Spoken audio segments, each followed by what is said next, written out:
Our family photo was perfect. We had taken it the night before, all of us squeezed onto the couch, the flash catching every detail. For once even my father had smiled. My sister clung to Mom's arm, and I leaned forward awkwardly, but it was fine. It was real. The next morning I found the photo in the frame on the mantel. But something was wrong. My entire face was gone. Cut clean out with scissors, leaving only a jagged hole where I should have been. I stood frozen, staring at the empty space where I had existed only hours before. My chest went tight, my stomach heavy. I heard her footsteps behind me. "Mom," I whispered, my voice shaking. "Who did this?" She didn't flinch. She didn't pretend to be shocked. She just sipped her coffee, her eyes cold, and said, "It looks better." Her words sliced through me sharper than the scissors ever could. That was the moment I realized. This wasn't about a photo. This was about erasing me. I couldn't stop staring at the hole where my face should have been. That jagged circle on glossy paper burned into my eyes like it was carved on me, not the photo. The more I looked, the more my chest tightened. It wasn't just missing. It had been removed carefully, deliberately. Someone had sat down with scissors, opened the frame, and decided that I didn't belong. When I turned to Mom, hoping for some kind of explanation, her eyes didn't even flicker. She just walked past me, dropped her empty coffee mug in the sink, and said, "Stop pouting. It's just a picture." "Just a picture?" I whispered. It was my face. She shot me a sharp look, the kind that always made my words curl back into my throat. "Don't make a scene. You ruin enough without whining about photos." I felt the sting all over again, deeper this time. She didn't just erase me from a photograph. She wanted me gone, at least the version of me she couldn't control, the version that didn't match the perfect family she wanted to show the world. That night I checked every album in the cabinet. My heart sank with every page. My school portrait gone.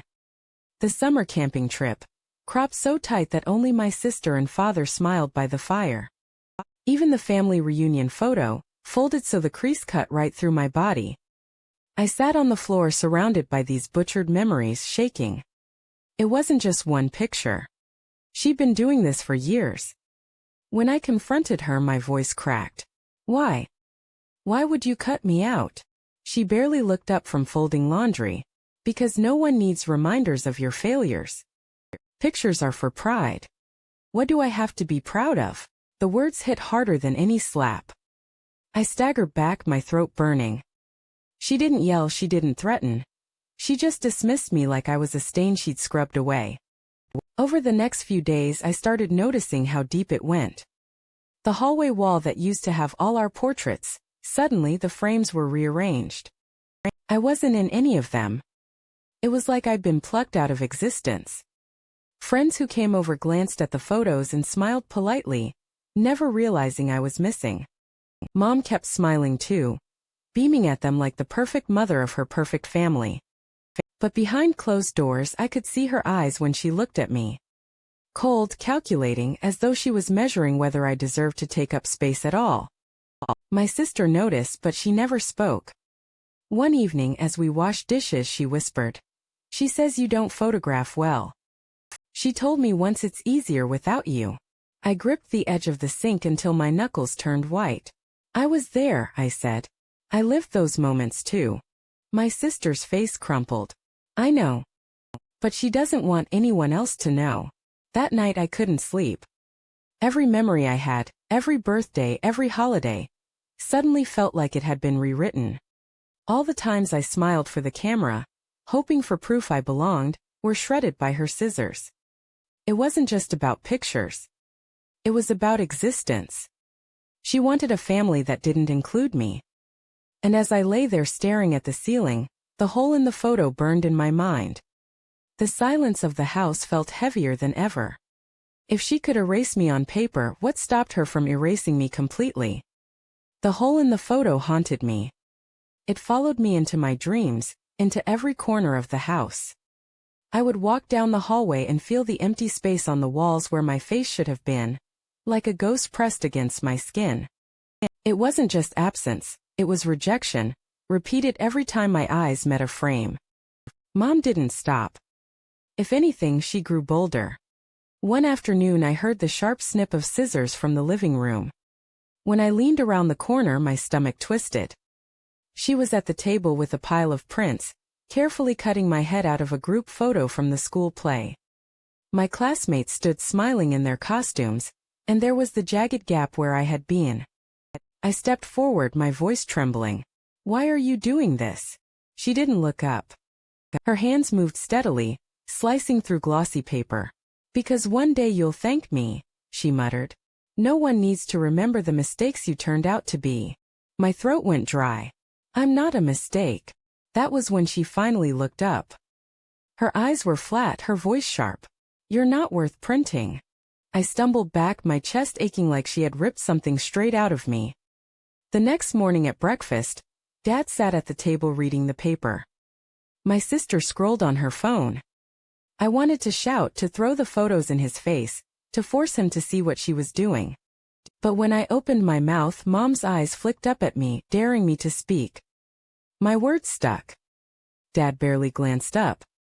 My sister avoided my gaze. The silence around me was louder than any confession. That night I made a choice. I dug through the trash where she dumped scraps of pictures. I pieced them together, taping fragments of my face like a broken mirror. Jagged eyes, half a smile, a torn chin. I stared at that patchwork version of myself, horrified and desperate. That was all that remained of me in this house. Everywhere I turned, I felt erased. At school, parents gathered for a slideshow of student photos. When my turn came, I wasn't there. My name was listed, but the slide skipped past with a flicker. My mother had been the one to submit the photos. She had made sure I disappeared even in public. My sister noticed my pale face as we walked home. "Why do you let her do this to you?" she whispered. I stopped in the middle of the sidewalk. "What do you mean, let her? She cuts me out of everything.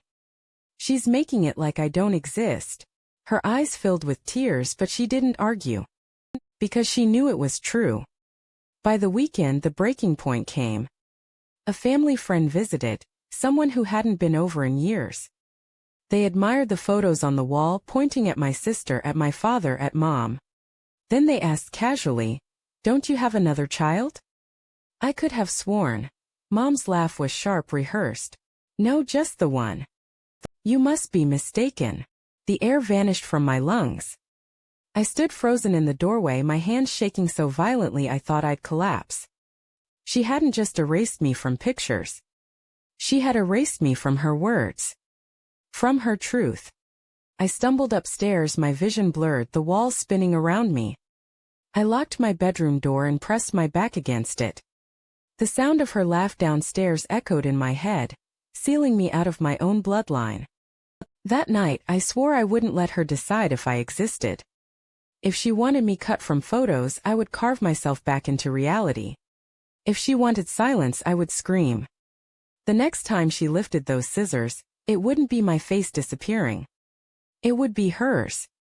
The night it all came to a head, the house felt heavier than ever. The frames on the wall seemed to stare at me as I walked down the hallway, smiling faces of my family, all perfectly lit, perfectly posed. And in each one there was the void where I should have been. A jagged hole. A missing face. I stood there for a long time, my chest tight, listening to the sound of scissors snipping from the living room. I already knew what I would find, but I forced my legs forward anyway. She was at the coffee table, the box of photos spread out like cards in a game. Her hands moved quickly, cutting my face out of another print, this time the family Christmas photo. I saw my sweater, my hand holding a mug, but my head was gone. The scraps were piled beside her like confetti. Something inside me snapped. "Stop it." Her hands froze mid-cut.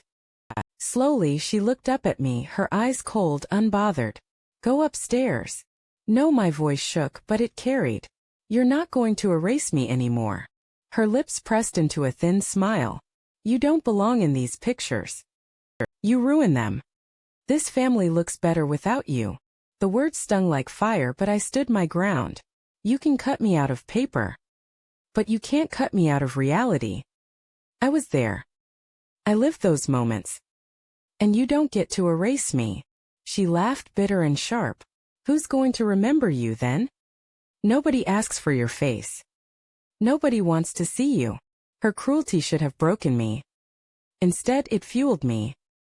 I grabbed the pile of scraps from the table, the torn eyes, the jagged smiles, the shredded pieces of me. I held them tight, my chest heaving. You're wrong. I want to see me. And that's enough. Her face twisted in rage. She lunged, trying to snatch them from my hands, but I pulled back. My voice rose, raw and shaking. You want a perfect family? Fine. You can keep your walls clean. But when people look at those holes, when they ask why there's always someone missing, you'll have to lie. And every time you'll remember me. Her hand trembled, frozen in the air. For once she had no words. Dad walked in then, late from work, pausing in the doorway. His eyes darted to the floor, to the scattered scraps of my face. Confusion creased his brow. What's going on here? Mom opened her mouth, but I cut in first. Tell him. Tell him why every photo has holes in it. Her lips moved soundlessly. I dropped the scraps onto the table, letting them flutter across her lap. This is what she thinks of me. Nothing worth keeping. Nothing worth remembering. Dad's face paled as he bent down, lifting one of the torn fragments. His voice was low, shaking. You did this. She didn't answer. The silence was enough. For the first time I saw something shift in his eyes. Not blindness, not dismissal, recognition. Maybe guilt too. But it was too late for me to care. I turned toward the stairs. My sister stood halfway up, her face pale, eyes wide. She had heard everything. Our eyes met, and for once she didn't look away. That night I gathered the scraps in my room. Piece by piece I taped them back together on my wall. Jagged, messy, incomplete, but mine. A patchwork of proof that I had existed, that I could never be fully erased, no matter how hard she tried. When I stepped back, staring at the crooked collage of my missing faces, something inside me eased. For the first time I wasn't invisible. The house stayed silent after that. Mom avoided my eyes, her scissors locked away. The walls downstairs remained full of holes where my face had been, but I no longer cared. Let them stay that way. Let the empty spaces speak louder than her lies. Because those holes weren't shame. They were scars. And scars mean survival. She had tried to erase me. But in the end, every missing face proved one thing. I was there. And I always would be.